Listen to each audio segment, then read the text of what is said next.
नमस्कार दोस्तों, आप सबका एक बार फिर स्वागत करते हैं आपके अपने कारगिल मिस्ट्री के ऑनलाइन पोर्टल पे। दोस्तों, आज की वीडियो में हम बात करेंगे जो हाल ही में राजस्थान के कार्मिक विभाग के द्वारा कुछ संशोधन यहाँ पे राजस्थान की जो शिक्षा विभाग है संस्कृत डिपार्टमेंट्स में जो संशोधन किए गए हैं, साथ ही उसके अंदर जो वैकेंसीज निकाली जाती थी उसके अंदर किस प्रकार के संशोधन हैं, उनके नियमों में जो प्रतिस्थापन किए गए हैं, तो उसकी जानकारी आज के इस वीडियो में हम बात करेंगे। काफ़ी इंपॉर्टेंट ये प्रेस नोट है जो कि आप यहाँ पे देख पा रहे हैं। ये हाल ही में राजस्थान के जो कार्मिक विभाग है उसके द्वारा जारी किया गया है। डेट आप देख सकते हैं, आज की डेट में ये नोटिफिकेशन जो है वो यहाँ पे लॉन्च किया गया है, यानी पब्लिश किया गया है। तो हम बात करते हैं आगे। इसमें देख सकते हैं इंडियन कॉन्स्टिट्यूशंस के आर्टिकल 309 के तहत यहाँ पे जो भी यहाँ पे इस पर संशोधन किए जा रहे हैं वो यहाँ पे इस नियम के अकॉर्डिंग, इस आर्टिकल्स के अकॉर्डिंग किए जा रहे हैं। यानी इसके बाद में बात करें तो इसके अंदर जो विभाग को लेकर हम बात करें तो राजस्थान का संस्कृत शिक्षा एवं राज्य अधीनस्थ सेवा नियम 2024 यहाँ पे ये नियम की बात कर रहे हैं, जो कि राजस्थान के संस्कृत शिक्षा विभाग की हम बात कर रहे हैं।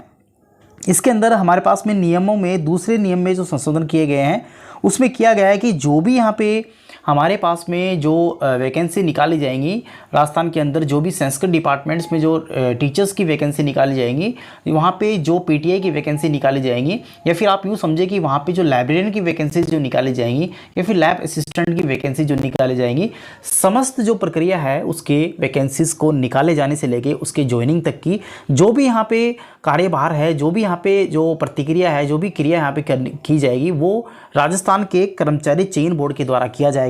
ये इसमें लिखा हुआ है, ठीक है। उसके बाद में नियम नंबर 19 में कुछ संशोधन किए गए हैं। उसके अंदर भी यहाँ पे जो भी नियुक्ति, प्रतिनियुक्ति, सिलेबस को लेके, उसके एग्जाम स्कीम को लेके, उसके एग्जाम पैटर्न्स को लेके, साथ ही उसकी ज्वाइनिंग, उसके काउंसलिंग को लेके सारी कार्यभार जो है बोर्ड के द्वारा किया जाएगा, इसमें ये लिखा हुआ है। और नियम नंबर जो 21वें की जगह जो प्रतिस्थापन नियम है उसकी हम चर्चा कर लेते हैं। अगर नियम नंबर 21 में बात करें तो इसमें आपका प्रतियोगी की परीक्षा का संचालन, साथ ही उसके लिए नियुक्त अधिकारी, पाठ्य विवरण, साथ ही परीक्षा की आवृत्ति, यानी एक साल में एक बार एग्जाम्स जो है ये यहाँ पे राजस्थान कर्मचारी चयन बोर्ड को लिए जाने की जिम्मेदारी इसमें की गई है। यानी कि आपको एक साल में एक बार एग्जाम्स है राजस्थान कर्मचारी चयन बोर्ड के को ये करवाना होगा।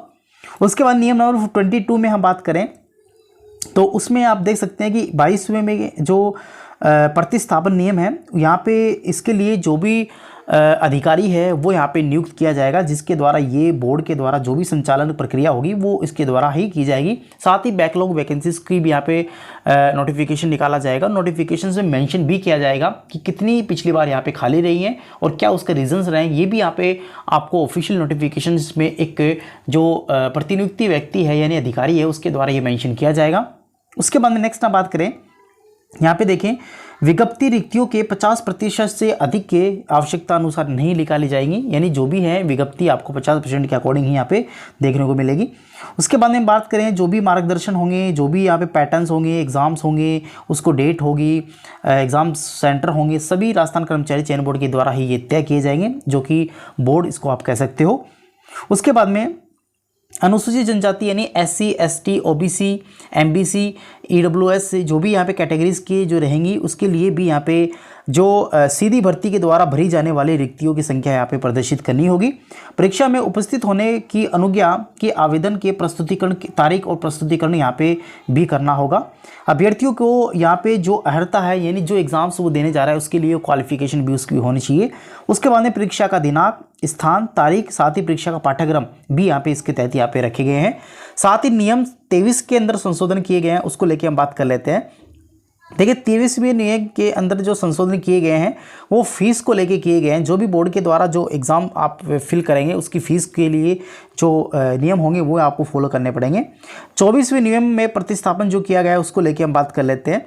24वें नियम में आप लोग देखेंगे कि जो भी सीधी भर्ती में कोई अभ्यर्थी, आयोग, बोर्ड या फिर जो भी यहाँ पे प्राधिकारी है समय समय पर ऐसी फीस यहाँ पे जो है तय करेगा, जो कि अभ्यर्थियों को एप्लीकेशन फॉर्म भरते समय यहाँ पे उसको देनी होगी, ठीक है। परीक्षा फीस में जो भी यहाँ पे बोर्ड के द्वारा जो रखी जाएगी वो आपको यहाँ पे चुकानी होगी। उसके बाद में 25वें नियम में जो प्रतिस्थापन किया गया है वो किया गया है कि जो भी आवेदन की समीक्षा है बोर्ड आयोग के द्वारा जो भी की जाएगी वो यहाँ पे वांछनीय समझी जाएगी, और जो भी संचालित लिखित परीक्षा है उसमें उपस्थित होने के लिए भी यहाँ पे समीक्षा की जाएगी। नियम नंबर 26 में बात करें तो 26वें नियम में आप लोग देख रहे हैं कि बोर्ड के द्वारा जो भी सिफारिश है, जो भी प्राधिकारी के पास में जो सिफारिश जाएंगी उसको अभ्यर्थी जिसे वो संबंधित पद के लिए जो सिफारिश कर रहा है उसको यहाँ पे लिखित परीक्षा में प्राप्त अंक के आधार पर उसकी योग्यता क्रम के अनुसार उसको सूची के अंदर यहाँ पे रखा जाएगा जो भी यहाँ पे, और मिनिमम उसके लिए 40% जो है उस कैंडिडेट को उस एग्जामिनेशंस में लाने होंगे।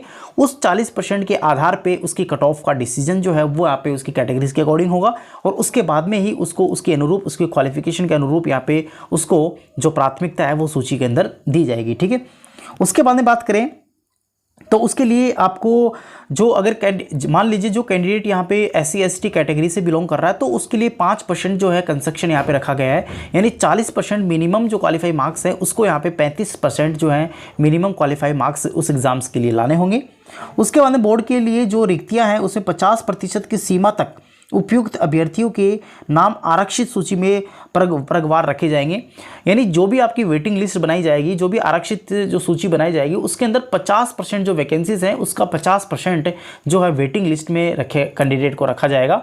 ठीक है, 50% कैंडिडेट वेटिंग लिस्ट में रखे जाएंगे, और वो वेटिंग लिस्ट है लगभग यहाँ पे 6 महीने के भीतर जो नियुक्ति प्राधिकार है उसके द्वारा ये की जाएगी। ठीक है, यानी 6 महीने के अंदर अंदर ये चीज़ें की जाएंगी।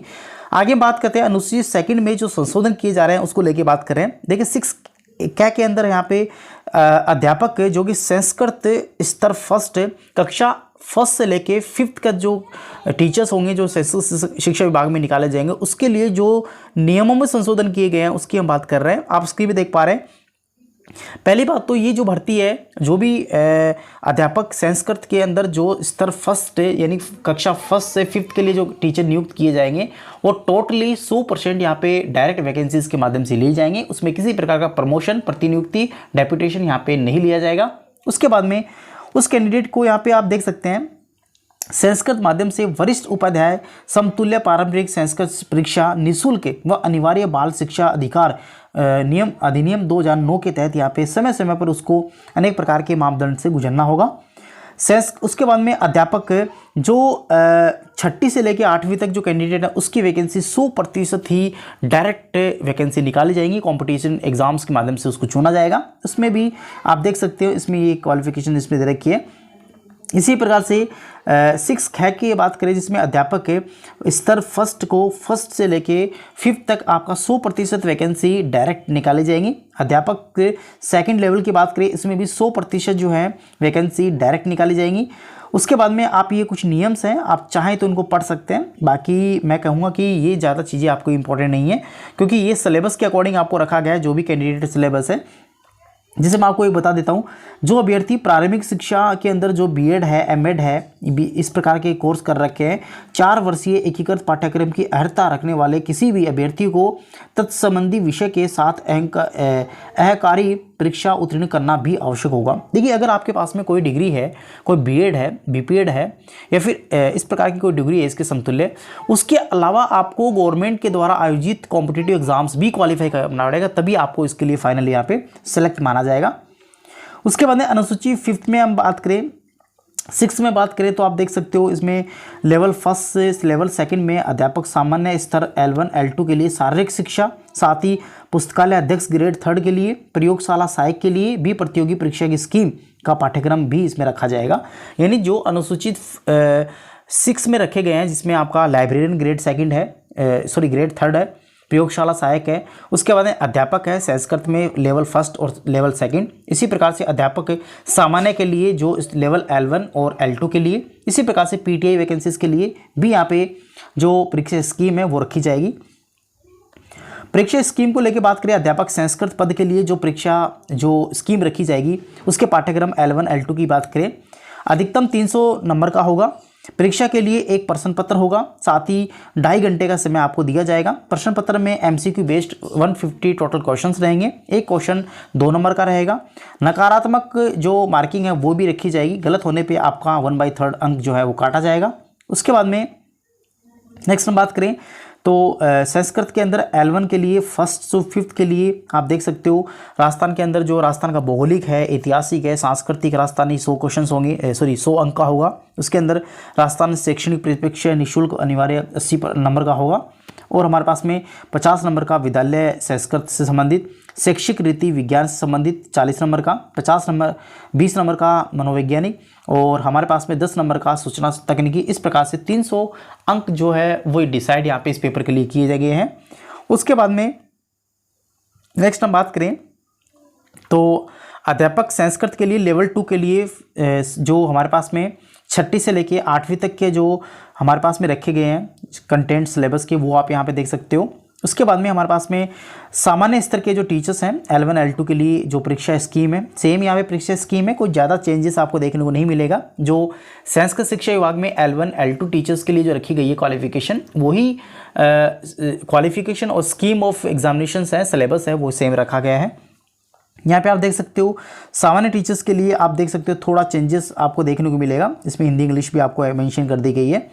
उसके बाद में हमारे पास में शारीरिक शिक्षा के अंदर जो पीटीआई वैकेंसीज है उसके एग्जाम्स को लेके बात करें, परीक्षा 460 अंक की होगी, जिसमें 40 अंक जो हैं वो यहाँ पे आपके टूर्नामेंट से संबंधित, स्पोर्ट्स कोटे से संबंधित, इस प्रकार से टोटल 500 नंबर का होगा। 2 प्रश्न पत्र होंगे, प्रश्न पत्र पहला 200 नंबर का होगा और 260 का अन्य प्रश्न पत्र होगा, जिसमें आपको टोटल 200 अंक का होगा। 2 घंटे का समय मिलेगा। 100 क्वेश्चंस होंगे, जिसके अंदर आपके विषय की बात करें राजस्थान का भौगोलिक परिप्रेक्ष्य, साथ ही समसामयिकी, उसका विश्व, भारत का सामान्य ज्ञान और शैक्षिक विज्ञान, ये मनोविज्ञान ये रखी गई है। उसके बाद में हम बात करें कि जो बोर्ड के द्वारा पाठ्यक्रम का विस्तार जो है वो आप यहाँ देख लीजिएगा, आपके लिए सेम ही रहेगा। पैटर्न प्रश्न पत्र सेकंड आप देख सकते हो, जो कि फर्स्ट हमने चर्चा कर ली। उसके बाद में हम बात करें नेक्स्ट हमारे पास में बच जाती है पुस्तकालय अध्यक्ष को लेके। तो पुस्तकालय अध्यक्ष में टोटल 400 नंबर का ये प्रश्न पत्र होगा, जिसमें टोटल 200 क्वेश्चंस होंगे। इसमें प्रश्न पत्र फर्स्ट जो रहेगा और सेकंड जो रहेगा अलग अलग रहेगा। सेकंड पार्ट आपका लाइब्रेरीज का रहेगा, फर्स्ट पार्ट आपका सामान्य जीके का रहेगा, जिसमें साइकोलॉजी भी ऐड रहेगी, जिसमें टोटल 200 क्वेश्चंस होंगे, 2 घंटे का होगा और 100 क्वेश्चन यहाँ पे रखे जाएंगे और नेगेटिव मार्किंग भी इसमें रखी जाएगी। सिलेबस कंटेंट्स को लेके बात करें, अच्छा 40% आपको लाने होंगे, ये भी ध्यान रहे। और SC/ST कैटेगरीज के लिए 5% का कंसेक्शन है, तो इस प्रकार से 35% उन कैंडिडेट्स के लिए रखा गया है। उसके बाद में सिलेबस को लेके बात करें, आप यहाँ पे सिलेबस देख सकते हैं। सामान्य वही राजस्थान का जीके है, राजस्थान का करंट जीके है, साथ ही वर्ल्ड और इंडिया का जीके है, साथ में साइकोलॉजी है। उसके बाद इसका सेकंड प्रश्न पत्र आप देख सकते हो, जो लाइब्रेरी से संबंधित है। जो भी लाइब्रेरीज का सिलेबस है वो यहाँ पे रखा गया है, जिसमें ज्ञान जगत है, संरचना और गुण है, विषय, इस प्रकार से ये टॉपिक्स रखे गए हैं, जो कि आपको डिटेल से आपको अलग वीडियोस में बता दी जाएंगे। प्रयोगशाला सहायक की बात करें लैब असिस्टेंट की, इसमें भी 400 नंबर का एग्जाम्स होगा, जिसमें टोटल 200 क्वेश्चन होंगे और हर क्वेश्चन से 2 नंबर्स का होगा। 2 घंटे आपको दिए जाएंगे और टोटल 1/3 नेगेटिव मार्किंग इसके ऊपर रहेगी, जिसमें टोटल 2 प्रश्न पत्र इसमें रखे जाएंगे। सेम यहाँ पे सेकंड प्रश्न पत्र आपका जो रहेगा वो आपका सब्जेक्टिव यानी कि साइंस से संबंधित रहेगा, जो कि आपको 40% नंबर लाने होंगे। तो दोस्तों ये हमारे पास में राजस्थान के अंदर निकाली गई जो वैकेंसीज हैं, जिसके अंदर हम बात कर रहे थे संस्कृत शिक्षा विभाग के अंदर जो टीचर L1 L2 वैकेंसीज है, साथ ही सामान्य के अंदर जो L1 L2 टीचर्स के लिए जो सिलेबस है उसकी वैकेंसीज हैं, किस प्रकार से वैकेंसीज का पैटर्न रहेगा, सिलेबस रहेगा। उसके बाद पेपर्स का जो स्कीम है वो क्या रहेगी, साथ ही लैब असिस्टेंट के लिए पेपर्स की स्कीम क्या रहेगी, सिलेबस क्या रहेगा, साथ ही लाइब्रेरी वैकेंसीज के लिए जो सिलेबस है उसकी स्कीम है, उसके एग्जाम पैटर्न है वो कैसा रहेगा, साथ ही PTI वैकेंसीज के लिए क्या सिलेबस और स्कीम्स रहेगी, उस समस्त जानकारी मैंने आपको इस वीडियोस में देने की कोशिश की है। उम्मीद करता हूं दोस्तों आपको ये वीडियो अच्छी से समझ में आया होगा। फिर भी किसी प्रकार का कन्फ्यूजन क्वेरीज आपके माइंड्स में है, दिए गए कमेंट बॉक्स में कमेंट कर सकते हैं। थैंक यू, धन्यवाद।